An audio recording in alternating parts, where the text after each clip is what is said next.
प्यारे इस्लामी भाई और बहनों, अस्सलाम वालेकुम रहमतुल्लाहि बरकातुहू। आपको भी ये पता है कि ये शब्द कितनी फजीलत वाली शब्द है। अल्लाह पाक का शुक्र है कि अल्लाह ताला ने हमें 29वीं शब को भी अता किया। आइए हम 29वीं शब के बारे में जानें। 29वीं शब को 4 रकात नमाज नफिल 2 सलाम से पढ़ें। हर रकात में बाद सूरह फातिहा के सूरह कद्र एक बार, सूरह अखलास 3 बार पढ़ें। बाद सलाम के सूरह अलम नशरह 70 मरतबा पढ़ें। इंशाअल्लाह ताला ये नमाज वास्ते कामिल ईमान की बहुत अफजल है। अल्लाह तबारक ताला इस नमाज के पढ़ने वालों को दुनिया से मुकम्मल ईमान के साथ उठाएगा इंशाअल्लाह ताला। माह रमज़ान की 29वीं शब को 4 रकात नमाज 2 सलाम से पढ़ें।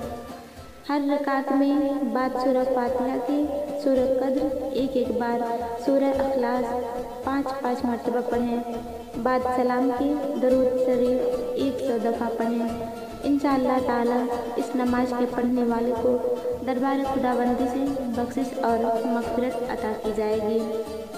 माह रमज़ान मुबारक की 29वीं शब को 7 मरतबा सूरह वाक़िया पढ़ें। इंशाअल्लाह ताला तरकी रिज़्क़ के लिए बहुत अफजल है। ये माह मुबारक तो हमसे अलविदा होने ही वाला है। अल्लाह पाक से मेरी यही दुआ है कि अल्लाह ताला हम सभी को ज़िंदगी और सेहत सलामत रखें और हमें ईमान के साथ अपनी रहमतों और मोहब्बतों के साथ रखे और हम सभी को मदीने के ताजदार, दोनों आलम के मालिक मुख्तार के इरशादात और उनकी मोहब्बत में रखें और हम सभी को माह रमज़ान मुबारक के रोज़े रखने की तौफीक अता फरमाए। आमीन। माह रमज़ान मुबारक के बाद अल्लाह ताला ने हमें माह शव्वाल अता करेगा इंशाअल्लाह ताला। माह शव्वाल की 2 तारीख को 6 रोज़े नफल के रखने की बड़ी फजीलत है।